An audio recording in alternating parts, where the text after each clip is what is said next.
สวัสดีพ่อแม่พี่น้องป้องปายเมื่อสุขุสุคนเนาะมื้อนี้บ่พรสิพามาเบิ่งเนาะพ่อแม่พี่น้องพามาเบิ่งโรงเรียนที่คนไทยเพิ่นมาสร้างให้ในหมู่บ้านบ่พรเนาะพ่อแม่พี่น้องเห็นบ่นี่คือโรงเรียนที่คนไทยมาสร้างให้พ่อแม่พี่น้องเอ้ยโรงเรียนชื่อว่าเด็ก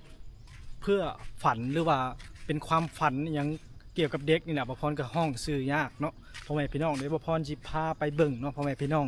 นี่คือโรงเรียนที่คนไทยเพิ่นมาสร้างให้คนไทยก็แม่นเพราะว่าเพิ่นเป็นคนฝรั่งเนาะพ่อแม่พี่น้องเป็นฝรั่งที่มาอยู่เชียงใหม่แล้วก็รวบรวมทุนเนาะรวบรวมทุนคนไทยนั่นแล้วก็มาสร้างให้เนาะพ่อแม่พี่น้องบ่พรก็เพิ่งฮู้พ่อแม่พี่น้องเอ้ยบ่พรก็เพิ่งฮู้แล้วก็นี่คือ เป็นโรงเรียนจากประเทศญี่ปุ่นมาสร้างให้พ่อแม่พี่น้องนี่คือได้ทุนมาจากญี่ปุ่นเนาะอันนี้คือเป็นคนญี่ปุ่นมาสร้างให้แต่โรงเรียนนี่บ่พรเห็นเขามาสร้างนี่เขามาเอาดินแดงธรรมดาพ่อแม่พี่น้องเลยดินแดงธรรมดาแล้วก็มาบดเนาะมาบดแล้วเพิ่นก็มาตีพ่อแม่พี่น้องเลยมาบดแล้วมันก็อัดเป็นบล็อกนะอัดเป็นบล็อกแล้วก็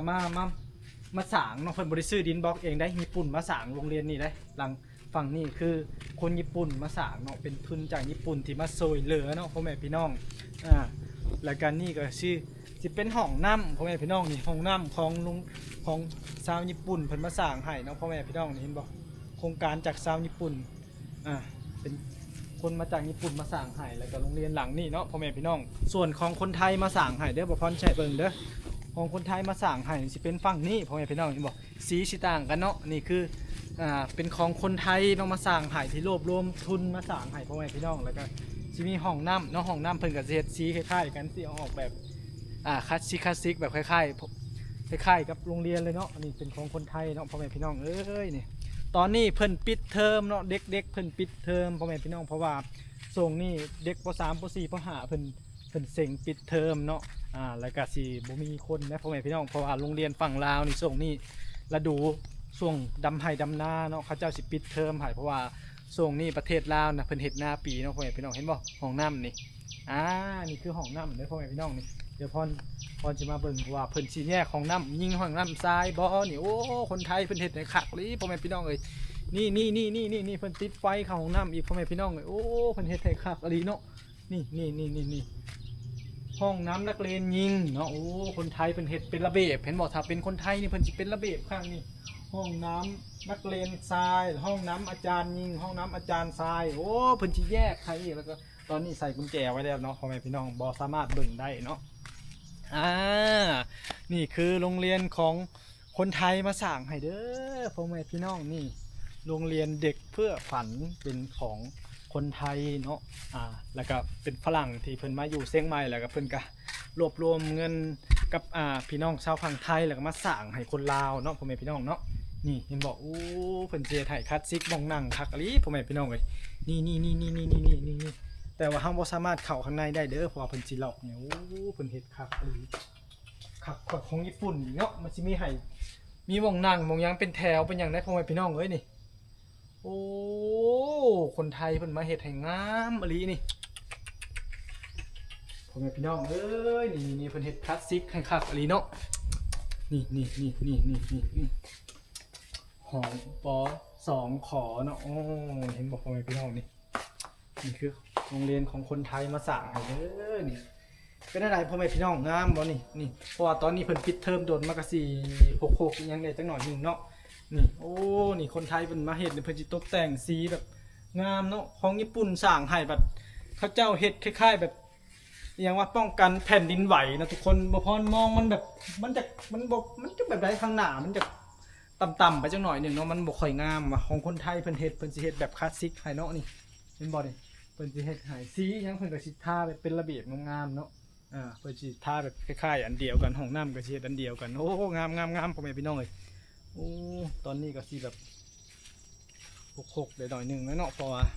มันเด็กนักเรียนเพิ่นปิดเทอมเนาะพ่อแม่พี่น้องเนี่ยบ่พรสิพามาเบิ่งโรงเรียนญี่ปุ่นบัดนี้อันนี้คือคนญี่ปุ่นนี่ตอนเพิ่นสร้างนี่บ่พรยังอยู่บ้านอยู่หลังนี่ยังอยู่บ้านบ่พรน่าจะเห็นอยู่ประมาณม.3 นะเพิ่นสร้างโรงเรียนหลังนี้ม.3 หรือ ม.2 นี่แหละถ้าจำบ่ผิดได้โรงเรียนหลังนี้เนาะบ่พรก็ลืมเลยพ่อแม่พี่น้องเลยนี่บ่พรที่ไทยเบิ่งเนาะแล้วก็อีกอย่างหนึ่งที่คนไทยสร้างให้ก็คือน้ำประปาทุกคนเห็นบอกเพิ่นสิสร้างให้ผู้เป็นทางเขียวๆนะเดี๋ยวบ่พรสิพาไปเบิ่งนั่นคือน้ำประปาที่เพิ่นสร้างเนาะพ่อแม่พี่น้องเนาะโอ้คนไทยเพิ่นมาสร้างน้ำประปาให้นักเรียนใช้อีกเด้นี่คือโรงเรียนญี่ปุ่นเนาะทุกคนโรงเรียนญี่ปุ่นเนี่ยเพิ่นสิสร้างแบบแปลกๆจังหน่อยนึงเหมือนคล้ายๆป้องกันแผ่นดินไหวทุกคนเลยโอ้เนาะสร้างจะปีแล้วคือสิหักคือสิพังหมดแล้วพ่อแม่พี่น้องนี่เนาะมันสิเป็นแบบนี้มันสิแปลกๆจังหน่อยนึงเนาะทางญี่ปุ่นเฮ็ดบ่พรมองว่ามันจะอึดอัดจังหน่อยนึงเนาะมันจะมืดๆนะเพราะว่าเพิ่นเฮ็ดหลังคาต่ำๆไปนี่เนาะมันบ่จะค่อยงามเนาะพ่อแม่พี่น้องแต่บ่พรก็บ่ได้ติดอกบ่พรก็เว้าแบบในความรู้สึกบ่แม่นว่าเขามาสร้างให้แล้วยังสิเว้าว่าบ่งามยังเว้าว่าขี้ร้ายยังเว้าว่าหยังอันนี้ก็เว้าแบบคล้ายๆแบบเว้ารีวิวตามความรู้สึกเนาะทุกคนเนาะก็คือสิบ่เป็นหยังดอกนี้นะมันสิมืดๆจังหน่อยนึงเนาะทุกคนเนาะโอ้แต่มันคือโหดแท้นี่เพิ่นปิดเทอมบ่ปิดเทอมมันบ่มีเด็กน้อยมากวาดเนาะแม่พี่น้องเห็นบ่มันสิต่ำๆจังหน่อยนึงเห็นบ่นี่เห็นบ่นี่เพิ่นสิเอาตัวนี้ต่ำมาเลยมืดเนาะถ้าเปรียบเทียบโรงเรียนจากฝั่งไทยเพิ่นสิเฮ็ดแบบเปิดหน้ากว้างๆจังหน่อยนึงเนาะมันก็เลยสิแบบมันสิดูแบบโล่งนะทุกคนเลยเดี๋ยววันนี้บ่พรสิพามาเบิ่งเนาะพามาเบิ่งน้ำประปาที่คนไทยเพิ่นสร้างให้เนาะคนไทยเพิ่นสร้างให้พ่อแม่พี่น้องเลยคนไทยสร้างให้เนาะ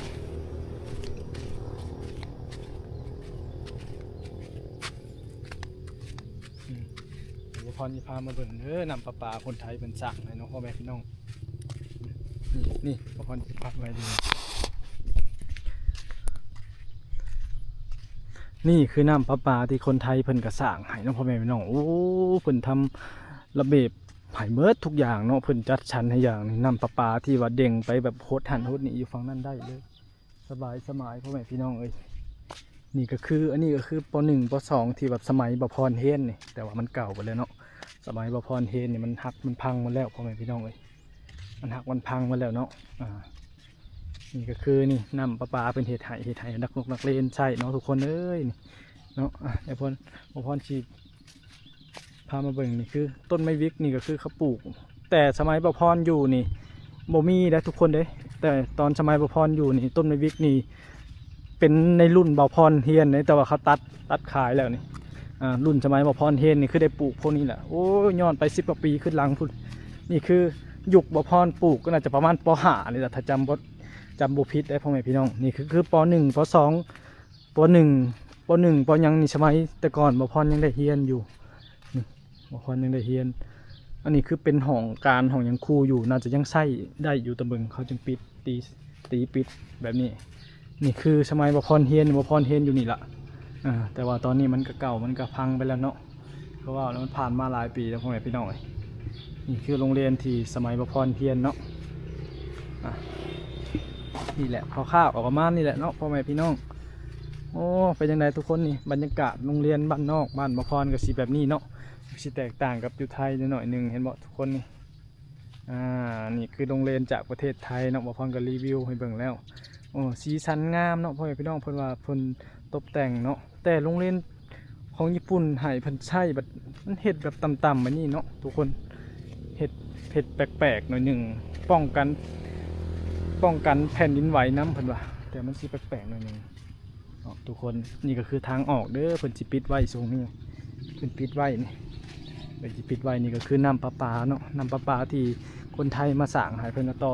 ท่อไปพุ่นแล้วไปห้องนอกห้องน้ำเนาะโอ้มีเขาน้ำเขาไฟให้เนาะสบายคนไทยเพิ่นมาให้โอเคเนาะทุกคนคลิปนี้ก็จบเป็นเพลงเท่านี้เด้อพอได้เข้ามาฝากกดไลค์กดแชร์มาพรเด้อนี่ให้คนฮู้ว่านี่ประเทศไทยได้มาสร้างโรงเรียนให้กับประเทศลาวนำเด้อความใจดีของประเทศไทยเนาะพ่อแม่พี่น้องนี่